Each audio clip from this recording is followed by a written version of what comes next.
បាទសូមគោរពជំរាបសួរបងប្អូនពូមីងអ៊ំប្រុសស្រីទាំងអស់គ្នាបាទថ្ងៃនេះខ្ញុំចង់បង្ហាញវីដេអូគំនូរថ្មីមួយទៅដល់បងប្អូនពូមីងអ៊ំទាំងអស់គ្នាដែលតែងតែគាំទ្រเพจយើងខ្ញុំក៏ដូចជាបងប្អូនថ្មីដែលទើបតែឃើញវីដេអូរបស់เพจខ្ញុំបាទគឺជាវីដេអូដែលតាក់ទងទៅនឹងការគូរគំនូររូបនាគនិងរូបខ្លានៅក្នុងវិហារចិនមួយកន្លែងដែលស្ថិតនៅក្នុងគម្រោងដីឡូទី1 Premier Park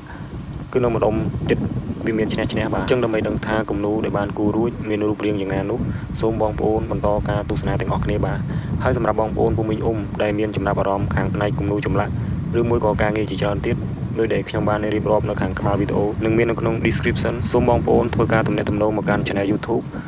ឬ Facebook page យើងខ្ញុំតាមរយៈការ comment នៅក្រោមវីដេអូនេះឆាតចូល page ឬក៏ call តាមរយៈលេខទូរស័ព្ទដែលបានដាក់នៅក្នុងវីដេអូនេះផ្ទាល់តែម្ដងបាទសូមអរគុណបាទ